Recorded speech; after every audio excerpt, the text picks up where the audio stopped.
So I was working with a manager a couple years ago, and he was pretty excited about the way he engages with his team. He told me that he is a consensus builder and that basically his team always uses consensus whenever they make decisions together. I sat in on a meeting with him and his group, and he walked in and he said, hey, everybody, this is what I think we're going to do. What do y'all think? Can we get consensus on this? And they all looked at him, and a few people nodded, and most people said nothing. And he said, all right, is that good? Awesome. Thanks, guys. And later on, he said, yeah, we built consensus. And that was not even in the same zip code as consensus.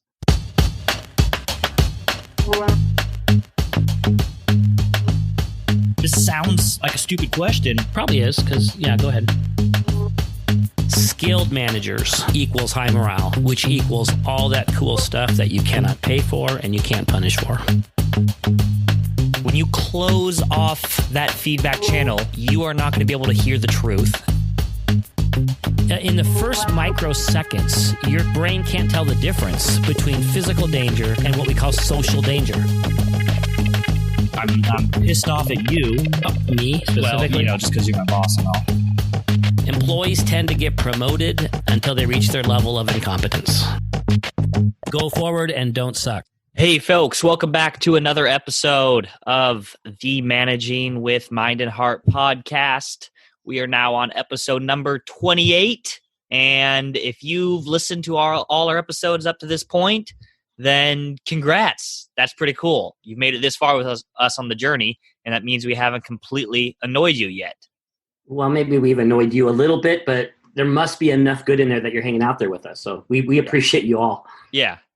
Hence, we haven't completely annoyed you. I'm Oh, sure yeah, okay, annoyed there you you go. throughout. There you go. Anyways, my name is Ethan, and I am the younger of the two Nashes on this podcast, just by a few years at least. Yeah, and I'm Mike Nash, and I'm a slightly older than Ethan. Okay, he's only slightly older. Sure, yeah, whatever. Anyways, so we got Ethan, we got Mike, we have a podcast. It's called Managing with Mind and Heart. Welcome to it. We're glad you're here. Yada yada yada yada. Let's just get the heck into the podcast. Let's do it. Let's do it. Just so you know, folks, behind the scenes, we had a lot of warm up time as getting ready for this podcast. I don't know. Some days you're in it, some days you're not. And we just had to warm up, drink some caffeine, go on a walk. Let's just do this stupid podcast, Ethan. Yeah, the enthusiasm is sky high today. No, we are really glad to be here, and we're glad you all are here too. And we are here to talk about decision making. Decision making, we shall talk about. Now, this is obviously a topic of great interest in the workplace because, decisions have to be made, things have to get done. So although I will say that it's not always easy to determine, how to make decisions and what type of decision you should be making. So, Mike, aka Dad, why don't you kind of open up this topic for us? You've taught this training on decision making probably thousands of times at this point. Where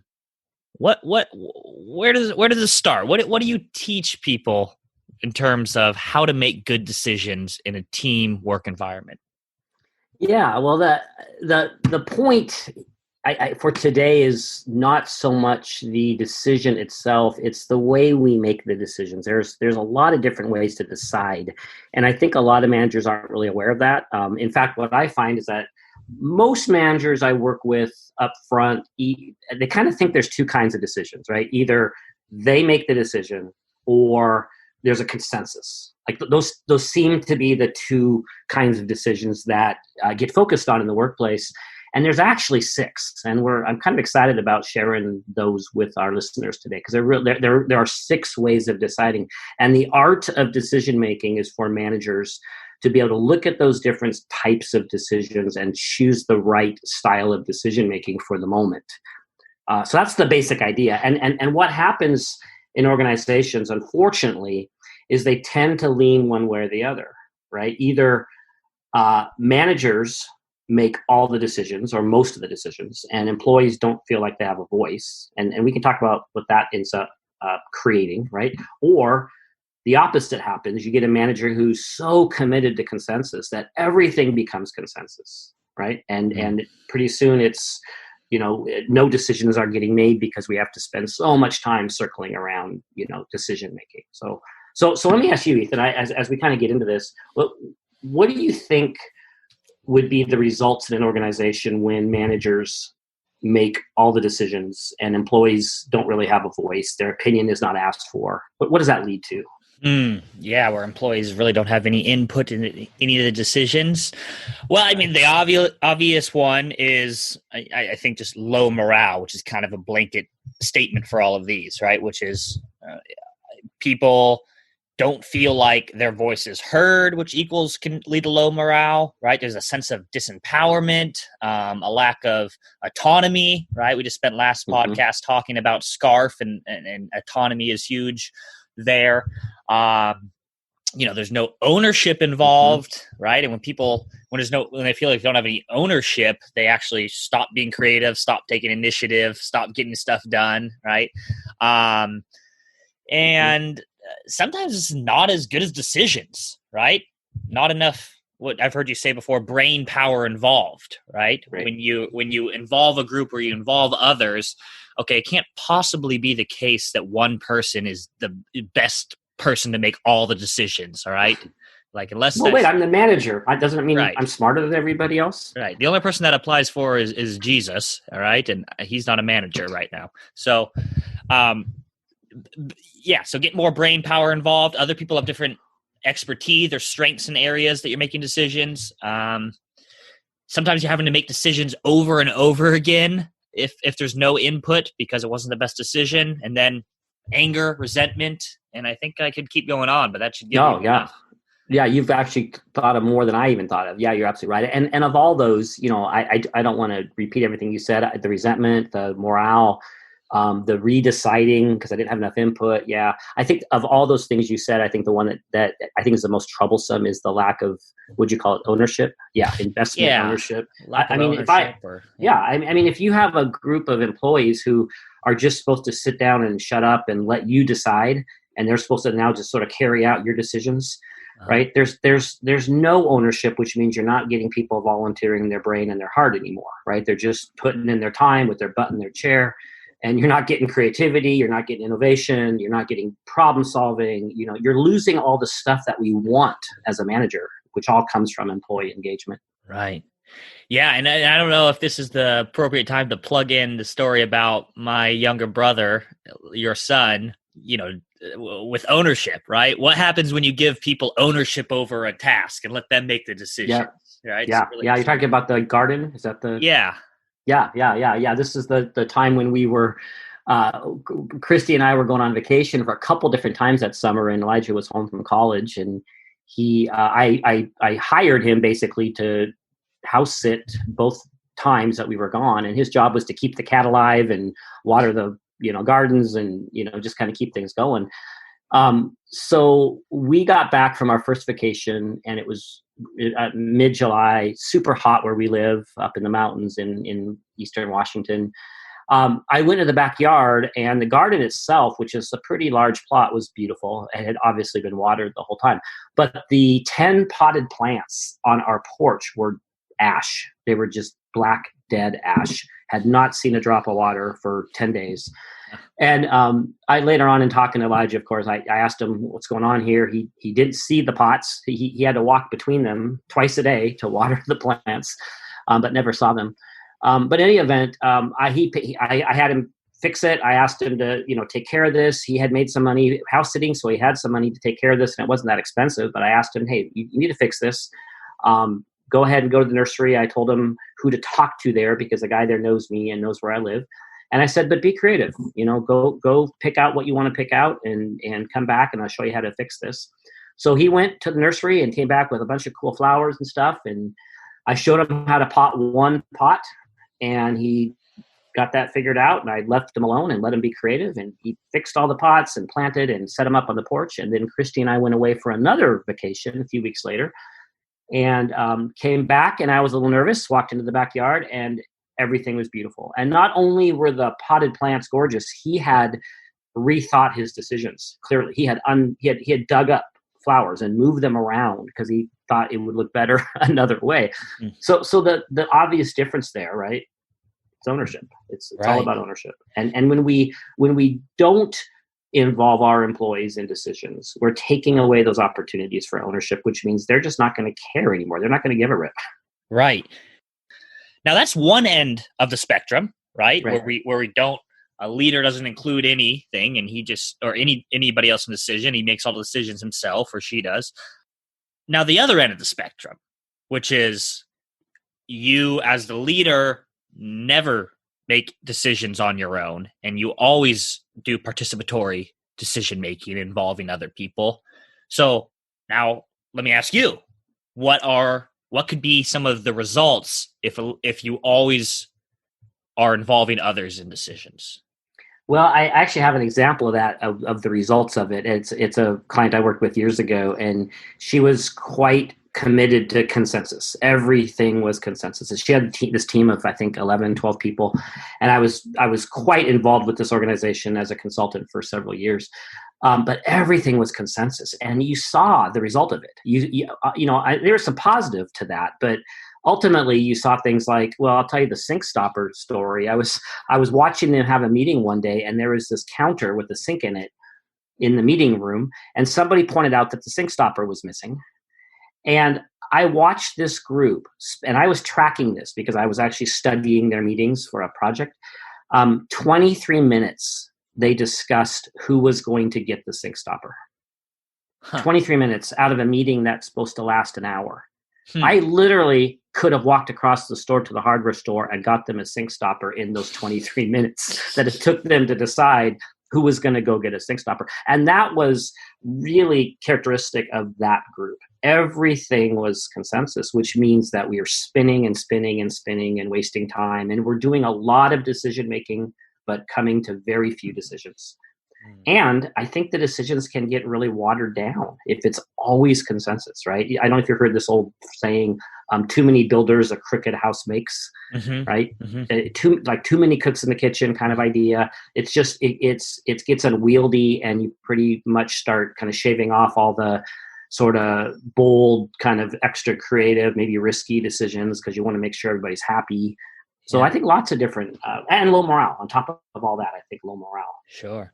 I actually read a study just the other day talking about, once there's more than 4 people in a room trying to make a decision, it obviously is going to take a lot longer the more people you add to it. And oftentimes, the decisions don't become as, the results of those decisions aren't as good.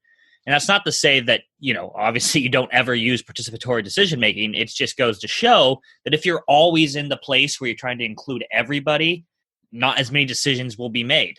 So, and point of order here, as we talk about semantics here, I want to kind of specify participatory decision-making and consensus decision-making are actually they're not the same thing.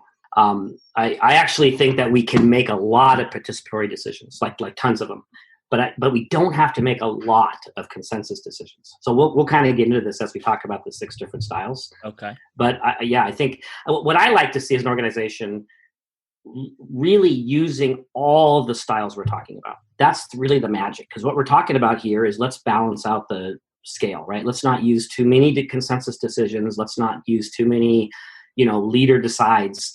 Let's balance this out by using all 6 of these. That's how I think you're going to arrive at that sweet spot where there's engagement, but there's also efficiency. That it all can work together really well if we're using all 6 styles.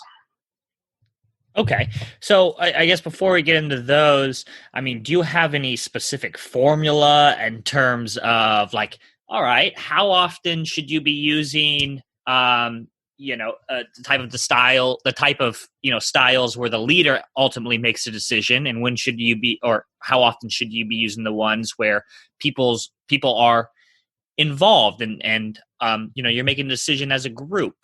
Is there any magic formula here you've discovered? There's not. In fact, I wish there was. I think I'd be a millionaire if I could find it, because it's kind of the golden egg we're looking for. The reason it's really hard to discover a magic formula is because every group is so different, and including what their job is, and how much autonomy they have, and how much creativity they're allowed in that particular field or that particular job. There's differences in culture in the organization. So, case in point, there's an organization I'm thinking of right now that we've worked with that is.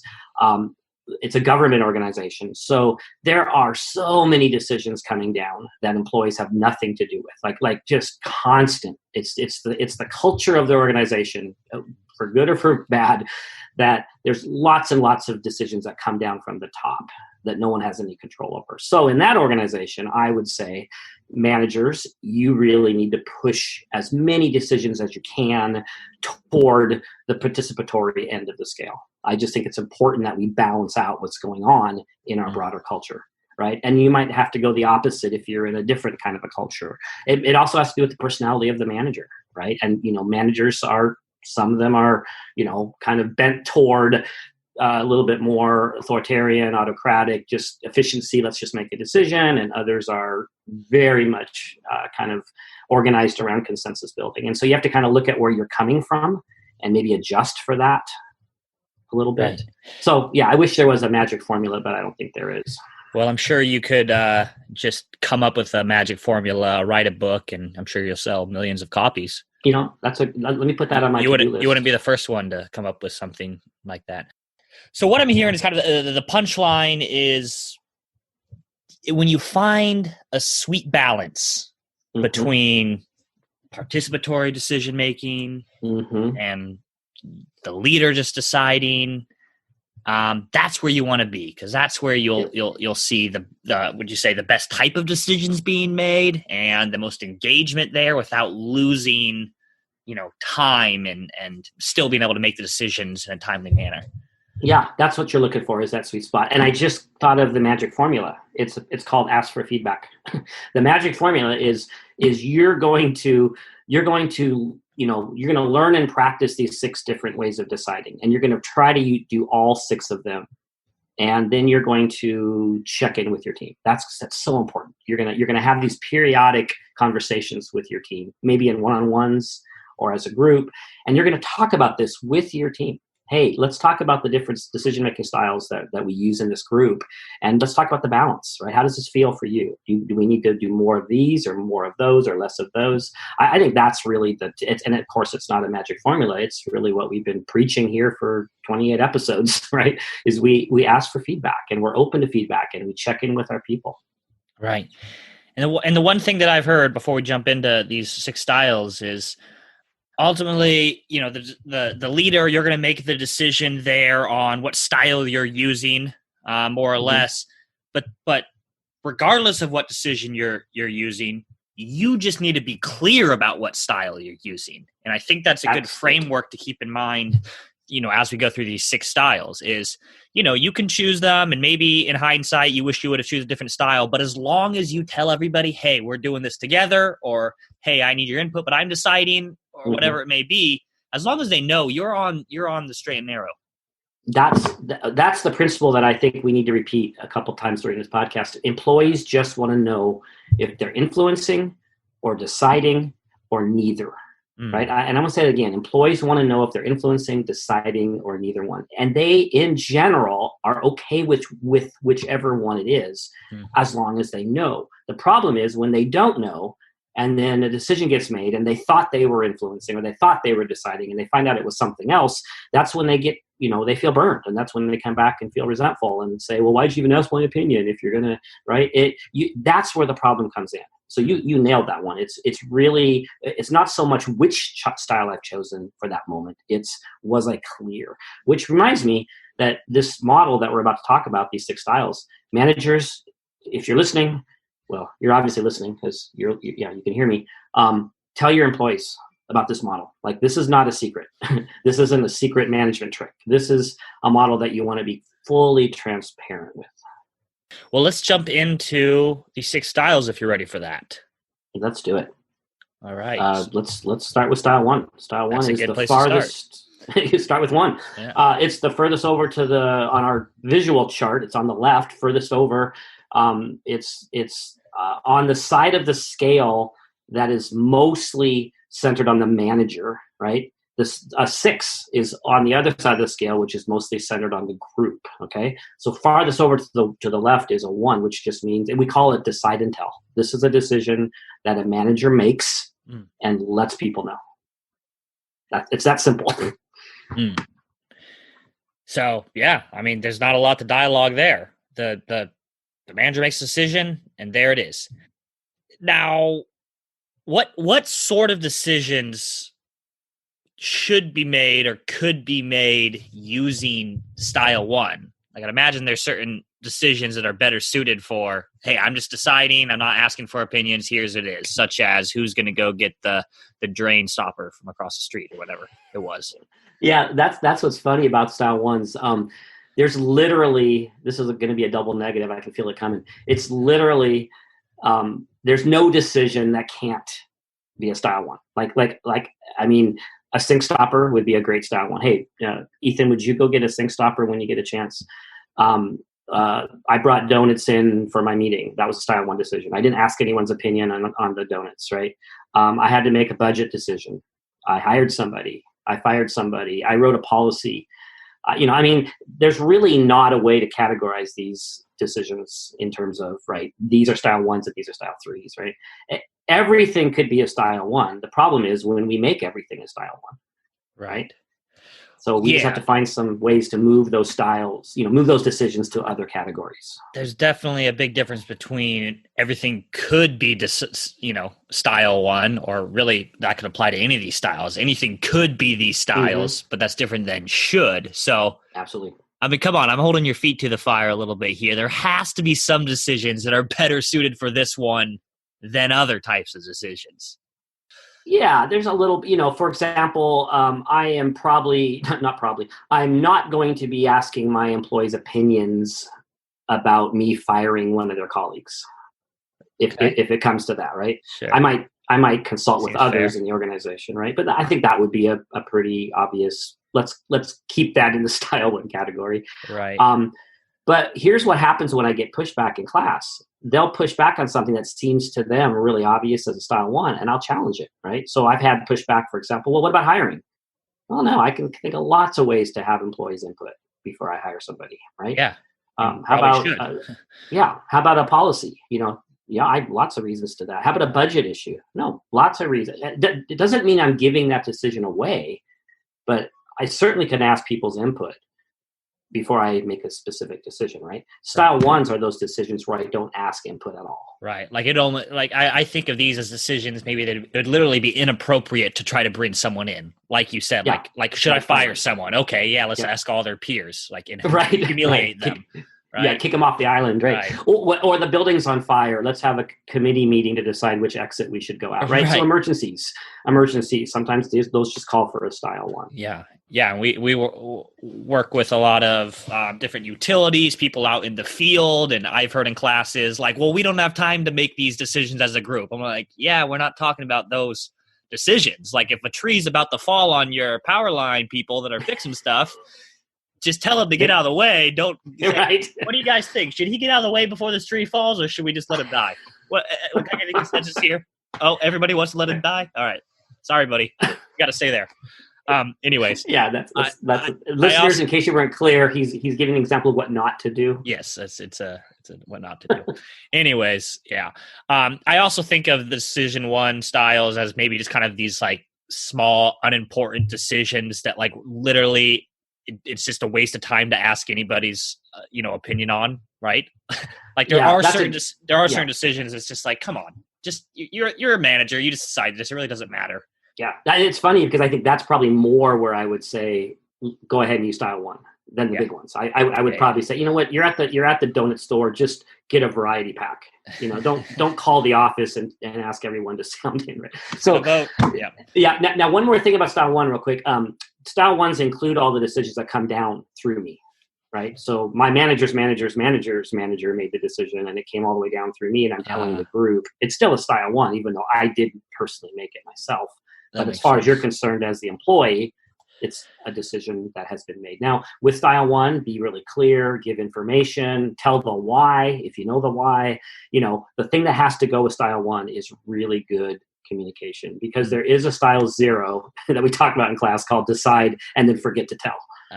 Big right? no. So no, don't do that. Right. So style one is it's important. You have to be able to use it. It comes in handy quite often, and you need to communicate really well.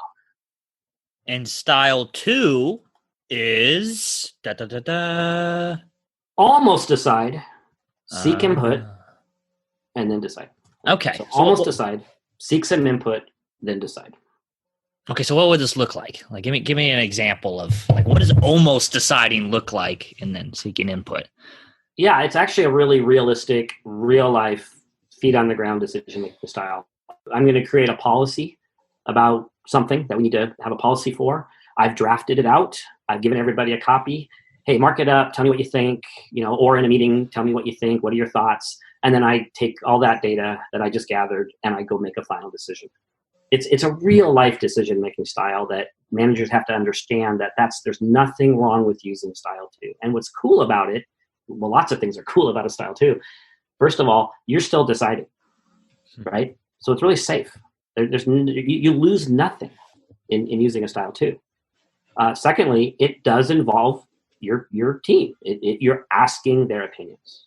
So style two, I think, is super legitimate. I'll give you one more example. I'm choosing between three purchases, and hey team, I'm looking at these three purchases. I'm leaning toward this one. Here's why I like this one best. But what do you guys think? What am I missing? Now the point here is you have to make sure people understand what style you're using. Right. You say, what do you guys think? I didn't just give the decision away. This didn't become consensus. I am making the decision, but I want your input first. And I'm already halfway there, or, partway there. Yeah, I can see how it would be a big problem if you come in with the mindset of, I am deciding this, I'm going to make the final decision, but I'm going to ask people's opinion. But then you just say, what's your opinion? And you don't say, ultimately, I'm going to decide. They think they're all deciding together. And then they find out that you made the decision that nobody wanted to do. And they're like, what the heck? Well, okay, yep. That's the communication piece right there. Very true. Yeah, so important. Basically, styles 2 and 3, we'll get to 3 in a minute, but they're very similar. But here's what they have in common. I'm still deciding, but I'm seeking input first. That's what 2 and 3 have in common. And like you said, Ethan, we've got to make sure our people know that's what we're doing in that moment. Otherwise, they feel burned. And one more thing to watch out for is watch out for sneaky style 1s that are disguised as style 2s. I don't know if this ever happened to you, but basically the manager has already decided, but they're sort of pretending to ask for input, hoping that you'll like what they decided, and going through the motions. Yeah, I see that. I've actually seen that before. Yeah. So this one is literally takes some self-honesty of, okay, I think my mind's made up, but I'm gonna go in open-minded and ask for people's opinions now before I finally pull the trigger and make this decision. Yeah, close. I guess I would correct the first part of that. I wouldn't say my mind is made up. I wouldn't. No, my mind is not made up. Here's the thing. I've drafted a policy, right? I mean, it's kind of a good idea in some cases, right? You really want the whole group sitting around, wordsmithing a document. I mean, it can actually save a fair amount of time to be sort of halfway there with something and then ask people to, give input. The sneaky style 1 thing, just real quick, I have a friend of mine who made this mistake. He was choosing curriculum for his school. He was an administrator, and he was looking at 2 sets of curriculum, and he went to a seminar and fell in love with this particular curriculum, and he signed a contract. But then he came back, and unfortunately, he used style 2 language, but it wasn't true. He said to his group, hey, I'm leaning toward this one. Hey, here's why. I really like it. Hey, what do you guys think? And they all liked the other one, and they all went on and on about how much they hated the one he was looking at. They all liked the other one, and he kind of lost his gamble because he was hoping they'd all be, oh yeah, great idea. That's what I think we should do. And they'd all be warm and fuzzy. And, he had to admit to them, well, actually, I've already made the decision. And he lost a fair amount of trust. And so, yeah, really be honest with yourself. If you're using style 2, are you actually open to being influenced? or have you already made up your mind? Gotcha. And then style 3 is very similar. It's seek input, right? And then decide, which is the difference between this one and style 2 is style 2, you've almost already decided. And this one, you haven't decided, right? You're literally more or less neutral and then seeking input. Mm-hmm. Mm-hmm. Yeah, that's exactly the difference. I love all 6 styles, but I think I have a special fondness for style 3 because it's a pretty good balance, right? I'm still deciding, but I'm not going into it, with a suggestion or a draft or a preference. I'm just saying, look, I need to make a decision about X, Y, and Z. For example, hey, we obviously have some issues between us and the other department over there, and I really would like to try to work this out. I want to help us solve these problems. So before I go talk to the manager, my coworker over there, talk to me, team. What do you think? What would be the solutions? Give me all your ideas. Give me all your thoughts. Tell me all the different things you think would be a good idea. What's the problem? What's the solution? Talk to me, right? Now I have all this data. I have all this information. I have all these thoughts. I can now go and make some decisions and have a conversation. Now that's different than me going to my team and saying, let's do consensus here together. We're not to that decision-making style yet. I'm going to make these decisions, but I'm looking for input. Yeah. That draft I was talking about before, it wouldn't be a draft. It would be, hey, I need to create a policy. Tell me all your thoughts. Now I'll go create a policy. Yeah. And then obviously there's, these are decisions and these are conversations that you can have in a group setting with all your teams, with all your team members involved. Although I would say, there is a place in this style 3 with seeking input to seek input separately as well, like one-on-one with your individual team members. And this is something I know, Daniel Kahneman has talked about a lot, who's spent a lot of time researching and studying decision-making. It's pretty easy for groups to converge in thinking, right? So in a group meeting, you say, hey, what does everybody think about this decision? What do you think we should do? People tend to kind of go with the group and converge a lot of times. So in order to kind of work past that, if you seek input separately, they don't have the chance to be influenced initially by other people in the group.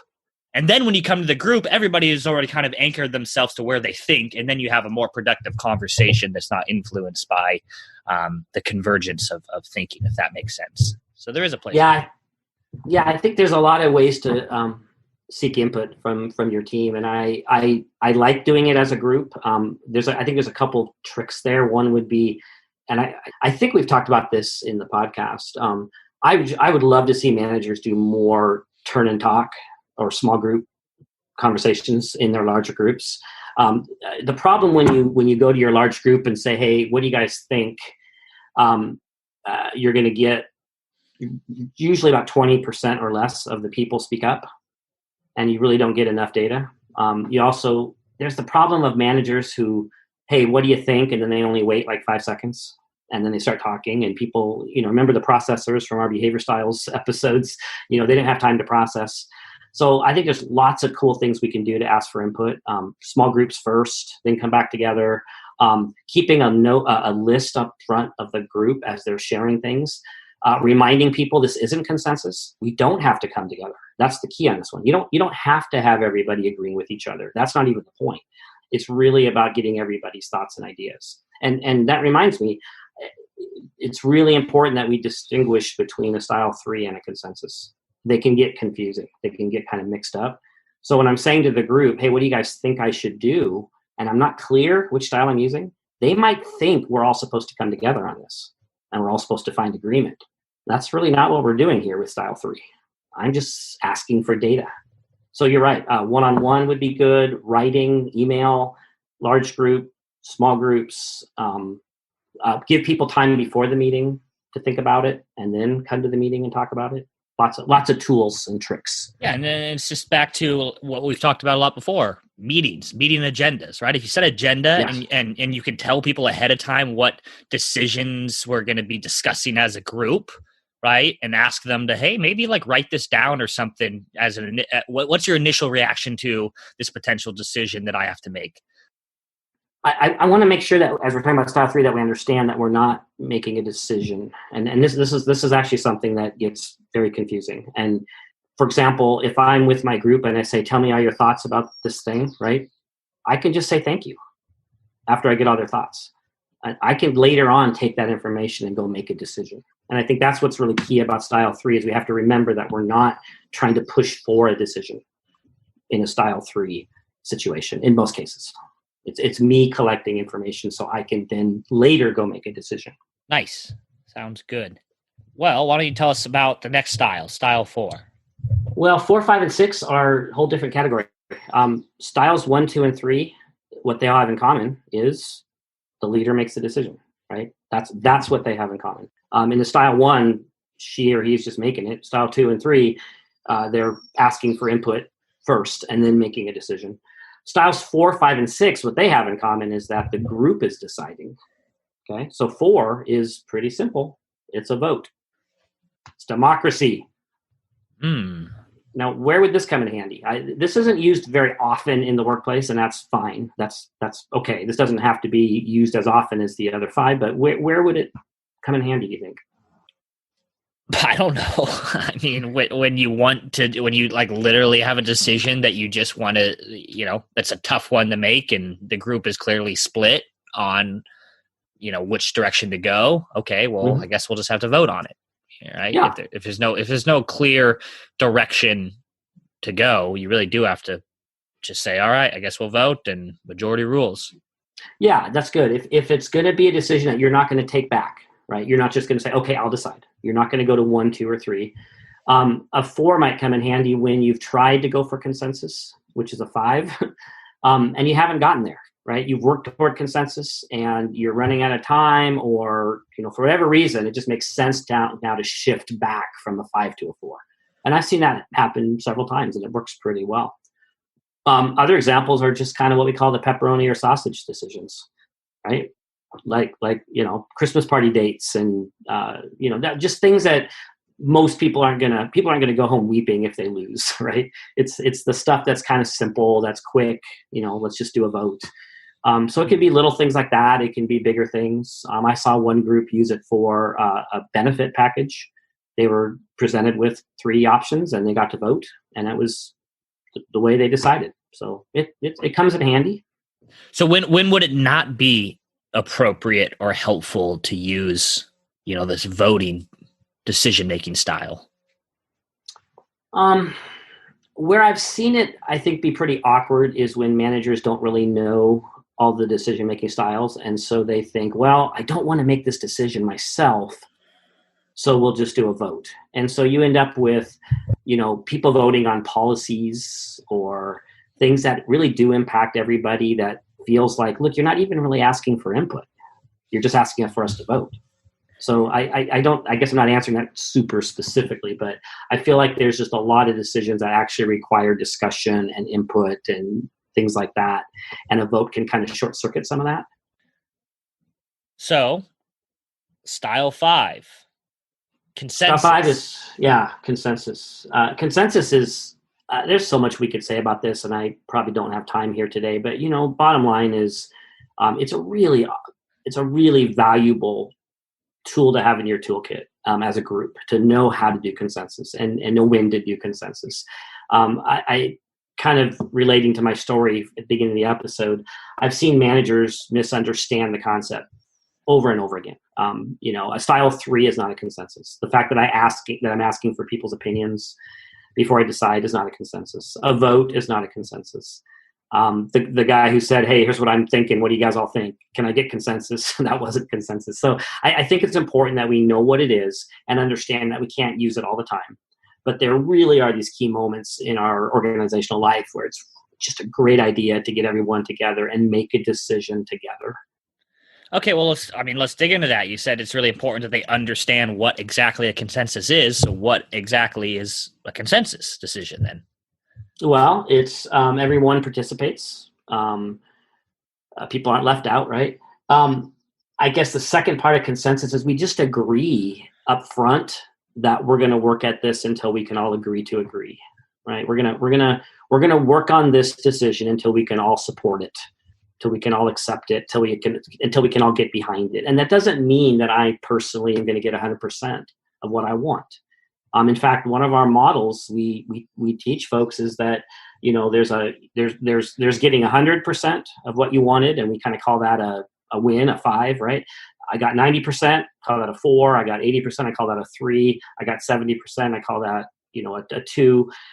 It's these different levels where I can still say yes, right? I can still say I'm agreeing to support this, even though I didn't get everything I wanted. And so we help, we like to see teams, managers, employees get their head around this idea that you can actually brainstorm and do really good work around a decision, and you can arrive at a decision that is something we all can get behind and support, even though not every single person got every single thing they wanted, which just implies that it takes a fair amount of maturity and some good adaptive skills to do consensus work. You have to be willing to compromise and speak your mind and know how to disagree, right? There's all these adaptive skills that kind of come together for really good in really good consensus work. I think to illustrate what I meant by those different levels of agreement, we are talking about individuals. So I was working with a group of Lutheran artists that needed to redo their entire mission statement, and it was a big deal. We were going to take a whole day, and this group of 10 people, we were going to work hard to redesign, basically start from scratch and create a mission statement. That's a big undertaking for 10 people, but we decided on consensus. That was going to be the style. So we spent the morning, there was a lot of small group work, a lot of creative work. By the time we got to maybe 11:45, we had about 8 different phrases that we had gathered from the small groups and put up on the board. And we'd already crossed out a few things together as a group, and we'd combined some things. So we'd done really good, pretty intense work by getting everything down to about 8 items. And I said to the group, look, if we were to stop now, and there's these 8 things up here, and let's pretend they were wordsmithed and they were pretty and there was a nice paragraph, but let's pretend that happened already. But no, it's these 8 concepts. If that was our decision today, where would you be right now? And I gave them these options. Are you at a 5, which means that is exactly what I would want. I'm getting everything I want with those 8 statements. Are you at a 4, which means, it's about 90% what I would want.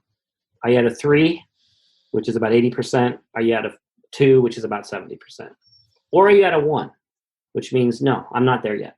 It's not close enough to where I feel like I can support this. So I asked them, so where are you guys all at? And take a few minutes, think about it, and on your mark, get set, go. And they showed me their fingers. They showed me where they're at, using their hands. And everybody was at 2, 3, 4, or 5 in that case, which meant it was really good news, because what that meant was we could all support this if this was our mission statement, but we still have the rest of the day to move those 2s and 3s up, which we did, which was really cool. Now, if somebody had said 1, because we were only halfway through the day, it would have been, okay, so we're not there yet. We still got a couple people that couldn't support this, so we need to keep working.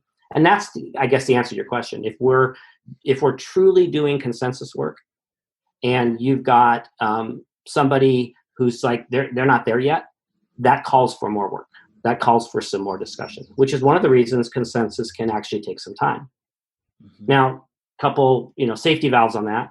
If I have a chronic naysayer, always going to disagree, that's kind of their thing. They're going to just not join the consensus. That's kind of what they do. Then we need to have some separate conversations. We're going to find some ways to maybe not let one person sort of be the saboteur that always stops us from moving forward. And as a manager, that would get into some different, some feedback, some different kinds of conversations. Lastly, I'll say as a side note, or as kind of a safety valve, every so often you don't make it. You don't get consensus. That does happen sometimes. Even after using all the tools in your toolbox and the small group work and the brainstorming and all the really cool stuff you can do to build consensus, you don't get there. And sometimes you just have to, we didn't make it. That's okay. And we did really good work. We tried really hard. Let's move to a different decision-making style at this point.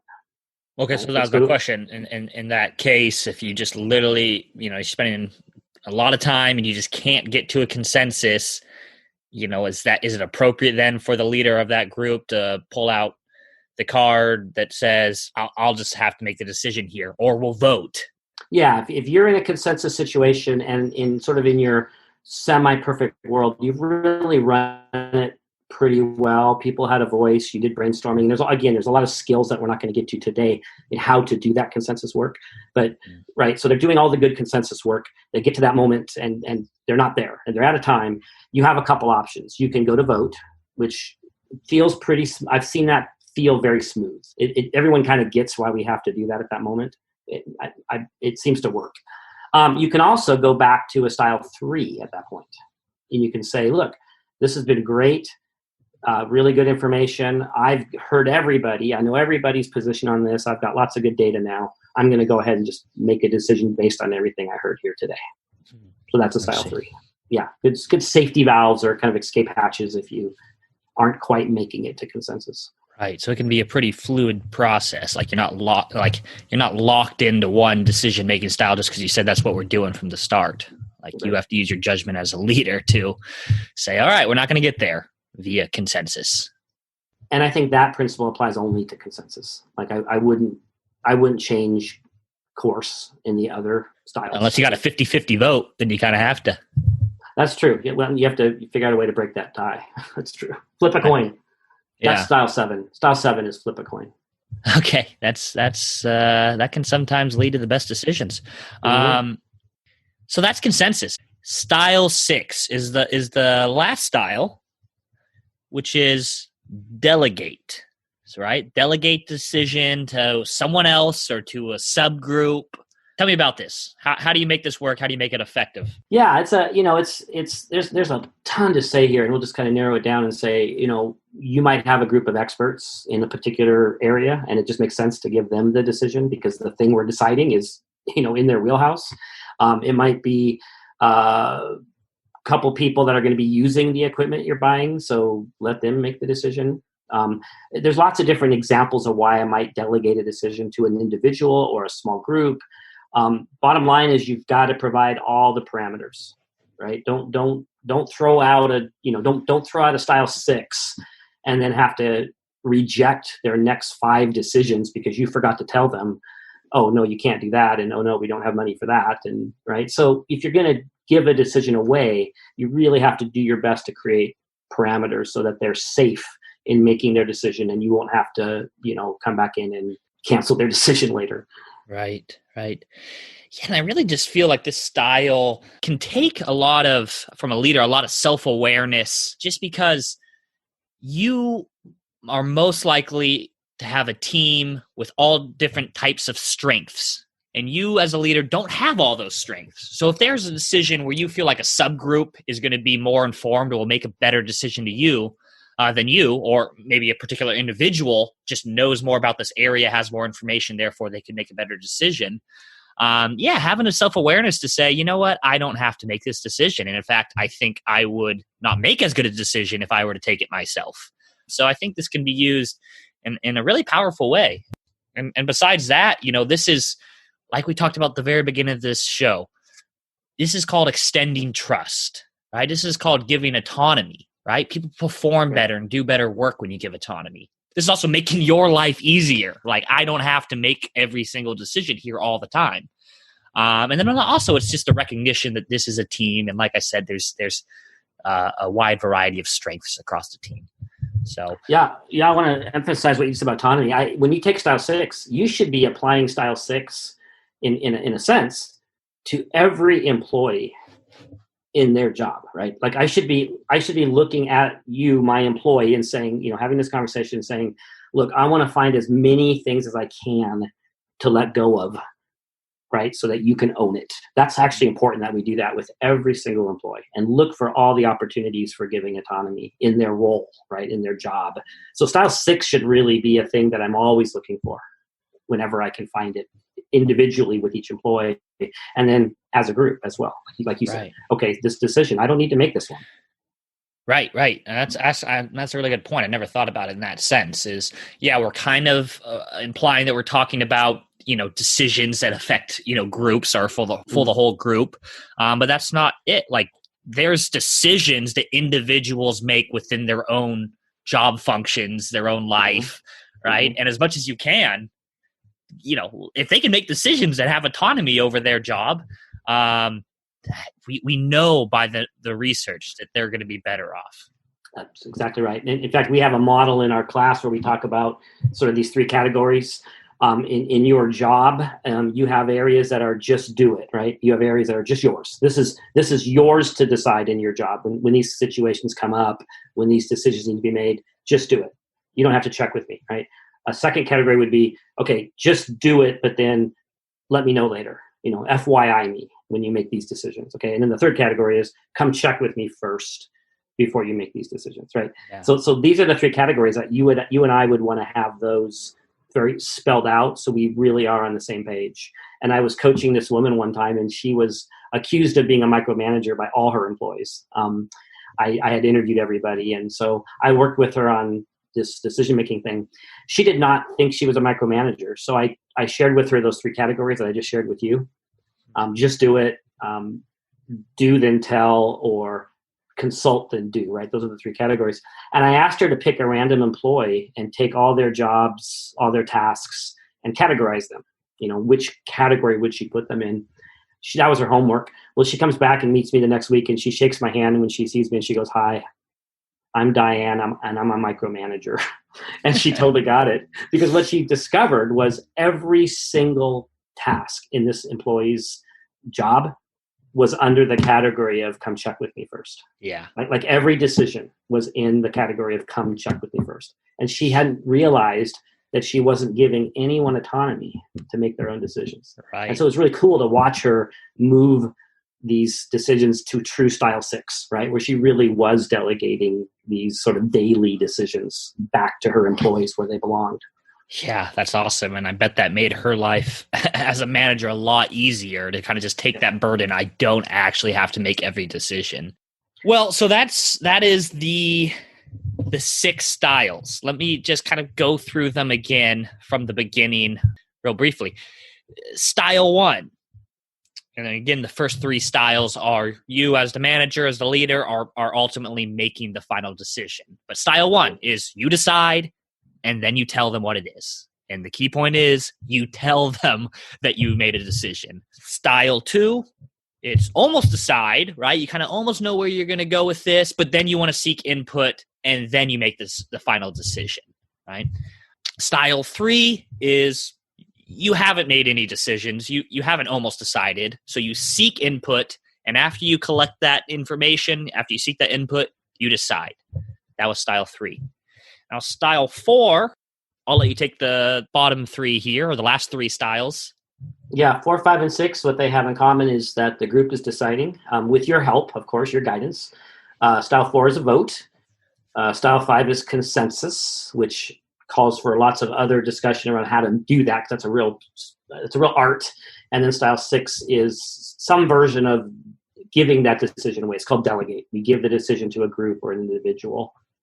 Well, unless you have anything else to say here, I thought it would be appropriate to kind of wrap this up briefly talking about some of the participatory decision-making principles. And we touched on a lot of them throughout this, but these are some of the principles we discuss with groups that really has to do with styles 2 through 6, right? Obviously, 1 doesn't involve any participatory, doesn't involve any input at all.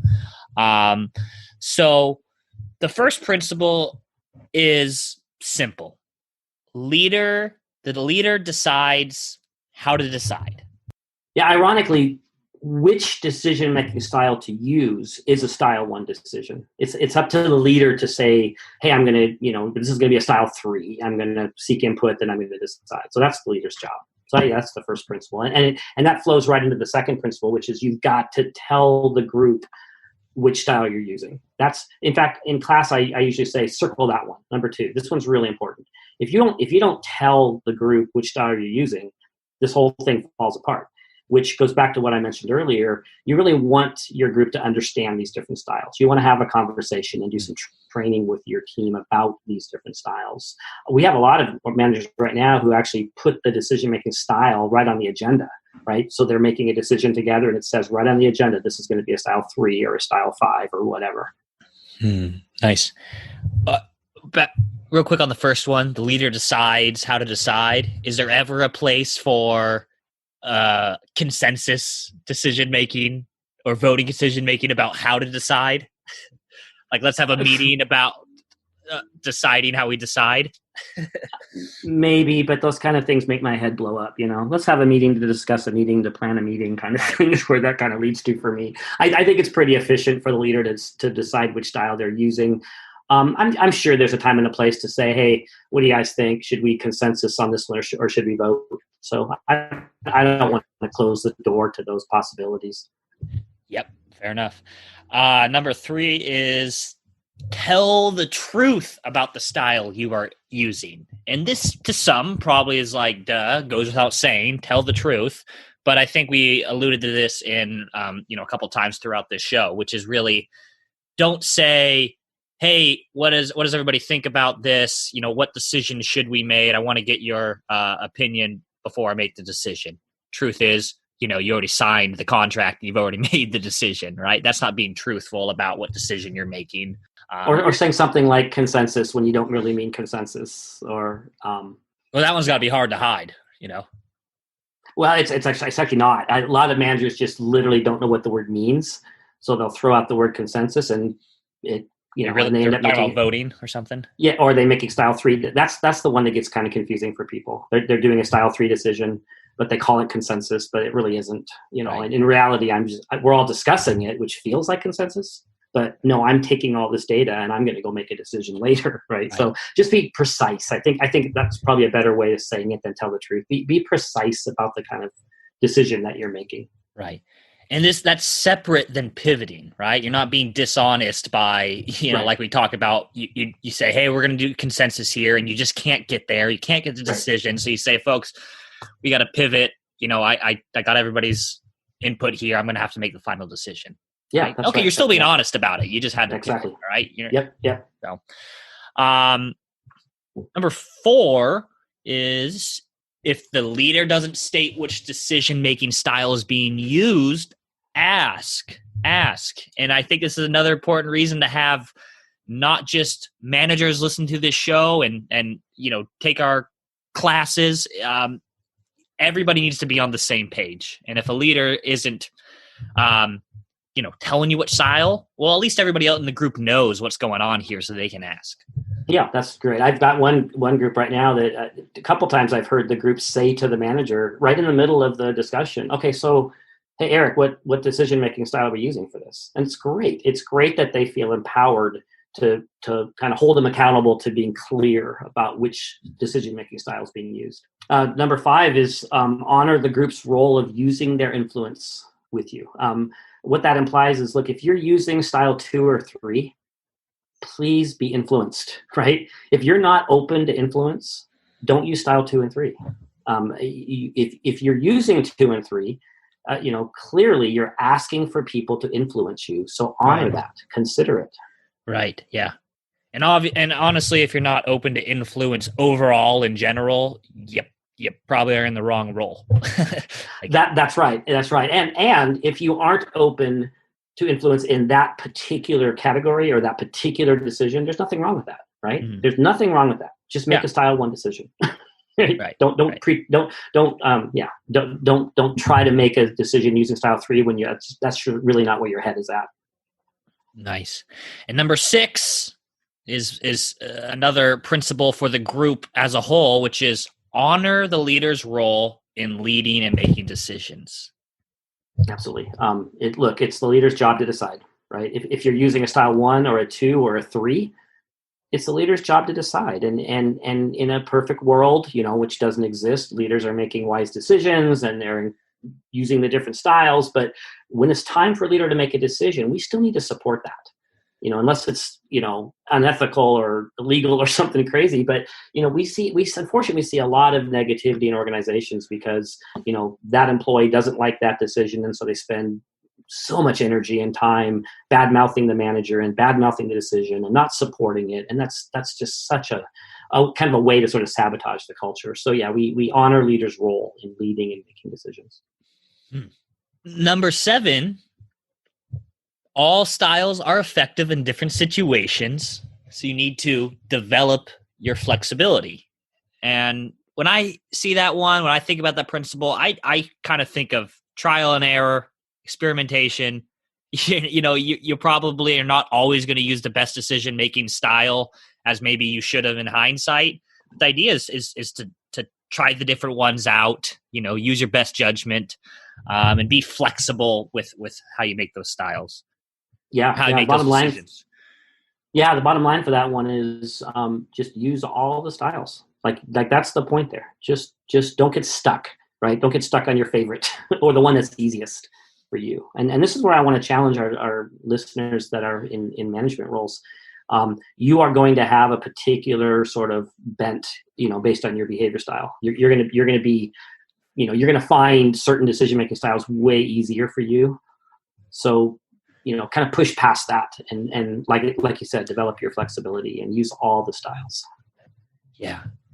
And this is just a hunch, but I tend to think that over time, right, if you take a year, 2-year, 5-year window, you'll end up making, I think, better decisions when you're being flexible with the style, right? Because you're coming at decision-making at all sorts of different angles. You're not locked in the one route, right? So, right. Lastly, number 8, support decisions after the fact. Now, tell me about this. Supporting decisions after the fact. We alluded to a little bit of this when we talked about consensus decision making. But what does that mean? What does it mean for a team to be able to disagree but support each other? Yeah. Well, let's start with consensus. One of the bottom lines for consensus is you're supposed to be able to leave the room and say we, right? We decided. Uh-huh. And you're not going to leave the room and say, well, they thought this and this other person thought this and I don't like what we did. That's sabotage right there. Supporting a consensus decision means we leave the discussion and we all walk out of this room and say we decided, right? That's kind of in a perfect world how we would support a decision. But the principle of supporting decisions applies to other decision styles too, right? When a manager makes a decision, we support the decision.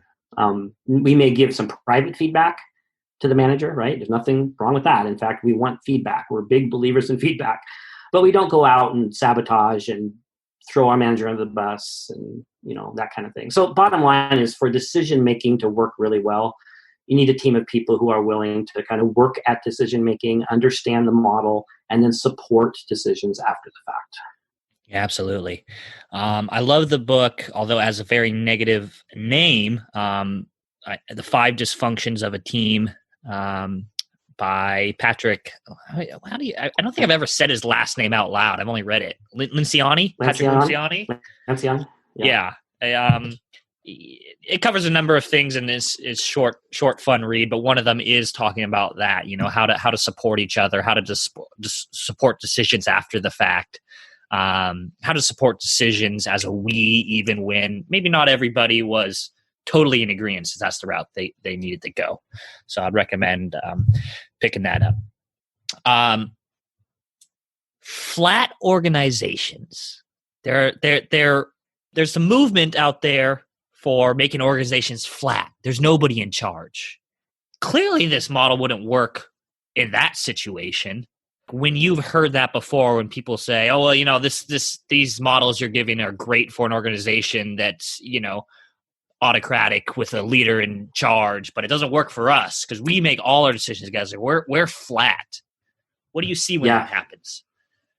Dude, you're opening up such a can of worms here. You're talking about 2 hours, but I know. Well, let's give it the 3-minute version. I love this question. Back in the 1950s, organizational development, kind of the model that our industry was seeing was very much reflecting the father knows best family model, right, in the 50s, and autocratic, and there's a big boss who makes all the decisions. And then organizational development moved into the 60s along with society, and they went the opposite way. They went to all these, what was called at that time, self-directed teams, and very flat, very flat, and no one's in charge, and everyone manages themselves. And what they found was both over time, and I think especially as the OD world moved into especially the 80s and 90s, got clear that both of those models were very, very problematic.